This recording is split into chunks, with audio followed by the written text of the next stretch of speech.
شروع اللہ کا نام لے کر جو بڑا مہربان نہایت رحم والا ہے۔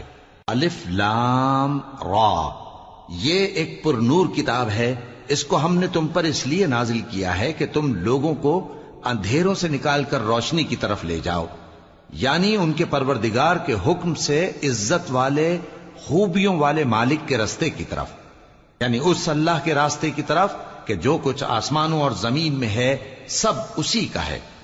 اور ان کافروں کے لیے عذاب شدید کی وجہ سے تباہی اور بربادی مقدر ہے، جو آخرت کے مقابلے میں دنیاوی زندگی کو پسند کرتے اور لوگوں کو اللہ کے راستے سے روکتے اور اس میں کجی چاہتے ہیں۔ یہ لوگ بڑے دور کی گمراہی میں ہیں، اور ہم نے کوئی پیغمبر نہیں بھیجا مگر وہ اپنی قوم کی زبان بولتا تھا تاکہ انہیں احکام الہی کھول کھول کر بتا دے۔ پھر اللہ جسے چاہتا ہے گمراہ رہنے دیتا ہے اور جسے چاہتا ہے ہدایت دیتا ہے، اور وہ غالب ہے، حکمت والا ہے۔ اور ہم نے موسیٰ کو اپنی نشانیاں دے کر بھیجا کہ اپنی قوم کو تاریکیوں سے نکال کر روشنی میں لے جاؤ اور ان کو اللہ کے دن یاد دلاؤ، اور اس میں ان لوگوں کے لیے جو صابر و شاکر ہیں نشانیاں ہیں۔ اور جب موسیٰ نے اپنی قوم سے کہا کہ اللہ نے جو تم پر مہربانیاں کی ہیں ان کو یاد کرو، جبکہ اس نے تم کو فرعون کی قوم سے رہائی بخشی، وہ لوگ تمہیں برے برے عذاب دیتے تھے اور تمہارے بیٹوں کو مار ڈالتے تھے اور تمہاری لڑکیوں کو زندہ رہنے دیتے تھے، اور اس میں تمہارے پروردگار کی طرف سے بڑی آزمائش تھی۔ اور جب تمہارے پروردگار نے تم کو آگاہ کیا کہ اگر شکر کرو گے تو میں تمہیں زیادہ دوں گا، اور اگر ناشکری کرو گے تو یاد رکھو کہ میرا عذاب بھی سخت ہے۔ اور موسیٰ نے صاف صاف کہہ دیا کہ اگر تم اور جتنے اور لوگ زمین میں ہیں سب کے سب ناشکری کرو تو بھی اللہ بے نیاز ہے، قابل تعریف ہے۔ بھلا تم کو ان لوگوں کے حالات کی خبر نہیں پہنچی جو تم سے پہلے تھے، یعنی نوح اور عاد اور سمود کی قوم اور جو ان کے بعد تھے، جن کا علم اللہ کے سوا کسی کو نہیں۔ جب ان کے پاس ان کے پیغمبر نشانیاں لے کر آئے تو انہوں نے اپنے ہاتھ ان کے منہوں پر رکھ دیے کہ خاموش رہو، اور کہنے لگے کہ ہم تو تمہاری رسالت کو تسلیم نہیں کرتے، اور جس چیز کی طرف تم ہمیں بلاتے ہو ہم کو اس میں بھاری شک ہے۔ ان کے پیغمبروں نے کہا، کیا تم کو اللہ کے بارے میں شک ہے جو آسمانوں اور زمین کا پیدا کرنے والا ہے؟ وہ تمہیں اس لیے بلاتا ہے کہ تمہارے گناہ بخشے اور ایک مدت مقرر تک تم کو مہلت دے۔ وہ بولے کہ تم تو ہمارے ہی جیسے آدمی ہو، تمہارا یہ منشا ہے کہ جن چیزوں کو ہمارے بڑے پوجتے رہے ہیں ان کے پوجنے سے تم ہمیں روک دو، تو اچھا کوئی کھلی دلیل لاؤ، یعنی معجزہ دکھاؤ۔ پیغمبروں نے ان سے کہا کہ ہاں ہم تمہارے ہی جیسے آدمی ہیں، لیکن اللہ اپنے بندوں میں سے جس پر چاہتا ہے نبوت کا احسان کرتا ہے، اور ہمارے اختیار کی بات نہیں کہ ہم اللہ کے حکم کے بغیر تم کو تمہاری فرمائش کے مطابق معجزہ دکھائیں، اور اللہ ہی پر مومنوں کو تو بھروسہ رکھنا چاہیے۔ اور ہم کیوں اللہ پر بھروسہ نہ رکھیں حالانکہ اس نے ہم کو ہمارے دین کے سیدھے رستے بتائے ہیں، اور جو تکلیفیں تم ہم کو دیتے ہو اس پر ہم صبر کریں گے، اور اہل توکل کو تو اللہ ہی پر بھروسہ رکھنا چاہیے۔ اور جو کافر تھے انہوں نے اپنے پیغمبروں سے کہا کہ یا تو ہم تم کو اپنے ملک سے باہر نکال دیں گے یا تم ہمارے مذہب میں واپس آ جاؤ۔ بس ان کے پروردگار نے ان کی طرف وحی بھیجی کہ ہم ظالموں کو ہلاک کر دیں گے اور ان کے بعد تم کو اس زمین میں آباد کر دیں گے۔ یہ اس شخص کے لیے ہے جو قیامت کے روز میرے سامنے کھڑے ہونے سے ڈرے اور میرے عذاب سے خوف کرے۔ اور پیغمبروں نے اللہ سے فتح چاہی اور ہر سرکش ضدی نامراد رہ گیا۔ اس کے پیچھے دوزخ ہے اور اسے پیپ والا پانی پلایا جائے گا، وہ اس کو گھونٹ گھونٹ کر کے پیے گا اور گلے سے نہیں اتار سکے گا، اور ہر طرف سے اسے موت آ رہی ہوگی مگر وہ مرنے میں نہیں آئے گا، اور اس کے بعد سخت عذاب ہوگا۔ جن لوگوں نے اپنے پروردگار سے کفر کیا ان کے اعمال کی مثال راکھ کی سی ہے کہ آندھی کے دن اس پر زور کی ہوا چلے جو اسے اڑا لے جائے۔ اسی طرح جو کام وہ کرتے رہے ان پر ان کو کچھ قابو نہ ہوگا۔ یہی تو پرلے سرے کی گمراہی ہے۔ کیا تم نے نہیں دیکھا کہ اللہ نے آسمانوں اور زمین کو تدبیر سے پیدا کیا ہے؟ اگر وہ چاہے تو تم کو نابود کر دے اور تمہاری جگہ نئی مخلوق پیدا کر دے۔ اور یہ اللہ کو کچھ بھی مشکل نہیں۔ قیامت کے دن سب لوگ اللہ کے سامنے کھڑے ہوں گے تو غریب پیروکار بڑے بن بیٹھنے والوں سے کہیں گے کہ ہم تو تمہارے پیرو تھے، کیا تم اللہ کا کچھ عذاب ہم پر سے دفع کر سکتے ہو؟ وہ کہیں گے کہ اگر اللہ ہم کو ہدایت کرتا تو ہم تم کو ہدایت کرتے۔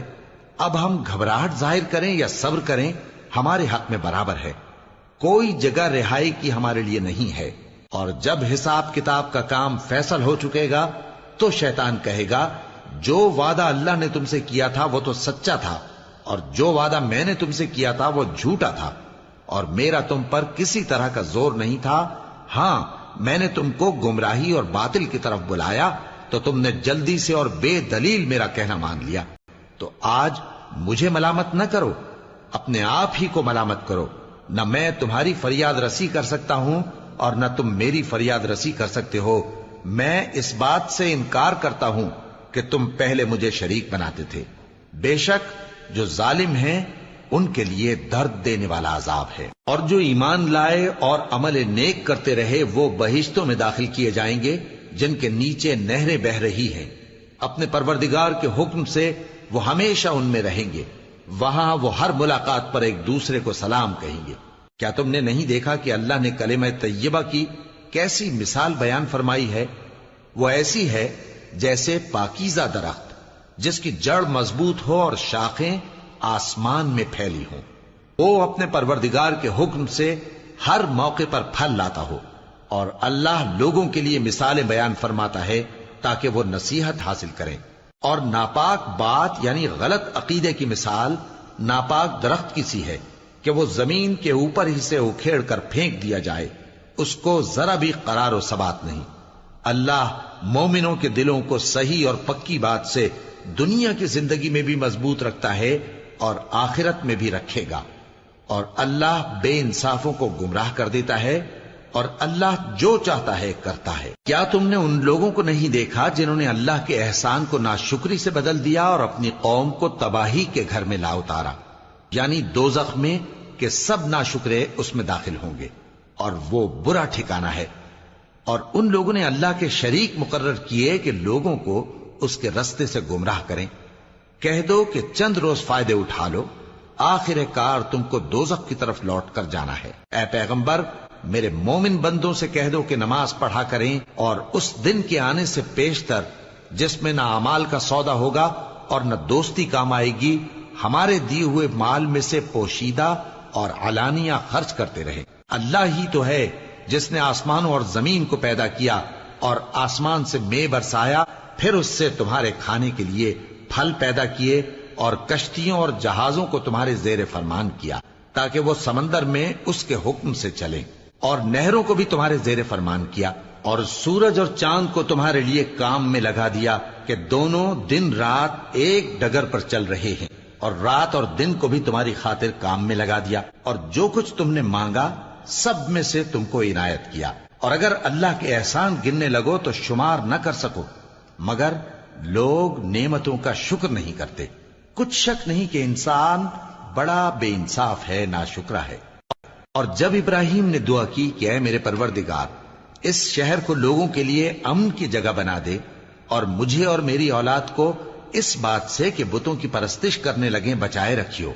اے پروردگار، انہوں نے بہت سے لوگوں کو گمراہ کیا ہے، سو جس شخص نے میرا کہا مانا وہ میرا ہے، اور جس نے میری نافرمانی کی تو تو بخشنے والا ہے، مہربان ہے۔ اے پروردگار، میں نے اپنی اولاد ایک وادی میں جہاں کھیتی نہیں، تیرے عزت و ادب والے گھر کے پاس لا بسائی ہے۔ اے پروردگار، تاکہ یہ نماز پڑھیں، سو تو لوگوں کے دلوں کو ایسا کر دے کہ ان کی طرف جھکے رہیں، اور ان کو میووں سے روزی دیتے رہنا تاکہ تیرا شکر کریں۔ اے پروردگار، جو بات ہم چھپاتے اور جو ظاہر کرتے ہیں تو سب جانتا ہے، اور اللہ سے کوئی چیز مخفی نہیں، نہ زمین میں نہ آسمان میں۔ اللہ کا شکر ہے جس نے مجھ کو بڑی عمر میں اسماعیل اور اسحاق بخشے، بے شک میرا پروردگار دعا سننے والا ہے۔ اے پروردگار، مجھ کو ایسی توفیق عنایت کر کہ نماز پڑھتا رہوں، اور میری اولاد کو بھی یہ توفیق بخش۔ اے پروردگار، میری دعا قبول فرما۔ اے پروردگار، حساب کتاب کے دن میری اور میرے ماں باپ کی اور مومنوں کی مغفرت کیجو۔ اور مومنوں یہ نہ سمجھنا کہ یہ ظالم جو کام کر رہے ہیں اللہ ان سے بے خبر ہے، وہ ان کو اس دن تک مہلت دے رہا ہے جبکہ دہشت کے سبب آنکھیں پھٹی کی پھٹی رہ جائیں گی اور لوگ سر اٹھائے ہوئے میدان قیامت کی طرف دوڑ رہے ہوں گے، ان کی نگاہیں خود اپنی طرف لوٹ نہ سکیں گی اور ان کے دل مارے خوف کے ہوا ہو رہے ہوں گے۔ اور لوگوں کو اس دن سے آگاہ کر دو جب ان پر عذاب آ جائے گا، تب ظالم لوگ کہیں گے کہ اے ہمارے پروردگار، ہمیں تھوڑی سی مہلت عطا کر تاکہ ہم تیری دعوت توحید قبول کریں اور تیرے پیغمبروں کے پیچھے چلیں۔ تو جواب ملے گا، کیا تم پہلے قسمیں نہیں کھایا کرتے تھے کہ تم کو اس حال سے جس میں تم ہو زوال نہیں ہوگا؟ اور جو لوگ اپنے آپ پر ظلم کرتے تھے تم ان کے مکانوں میں رہتے تھے، اور تم پر ظاہر ہو چکا تھا کہ ہم نے ان لوگوں کے ساتھ کس طرح کا معاملہ کیا تھا، اور تمہارے سمجھانے کے لیے مثالیں بیان کر دی تھیں، اور انہوں نے بڑی بڑی تدبیریں کی، اور ان کی سب تدبیریں اللہ کے ہاں لکھی ہوئی ہیں۔ وہ تدبیریں ایسی غضب کی تھیں کہ ان سے پہاڑ بھی ٹل جائیں۔ ایسا خیال نہ کرنا کہ اللہ نے جو اپنے پیغمبروں سے وعدہ کیا ہے وہ اس کے خلاف کرے گا، بے شک اللہ زبردست ہے، بدلہ لینے والا ہے۔ جس دن یہ زمین دوسری ہی زمین بنا دی جائے گی اور آسمان بھی بدل دیے جائیں گے اور سب لوگ اللہ کے سامنے نکل کھڑے ہوں گے، جو یکتا ہے بڑا زبردست ہے۔ اور اس دن تم گناہگاروں کو دیکھو گے کہ زنجیروں میں جکڑے ہوئے ہیں، ان کے کرتے تارکول کے ہوں گے اور ان کے چہروں کو آگ لپٹ رہی ہوگی، یہ اس لیے کہ اللہ ہر شخص کو اس کے اعمال کا بدلہ دے۔ بے شک اللہ جلد حساب لینے والا ہے۔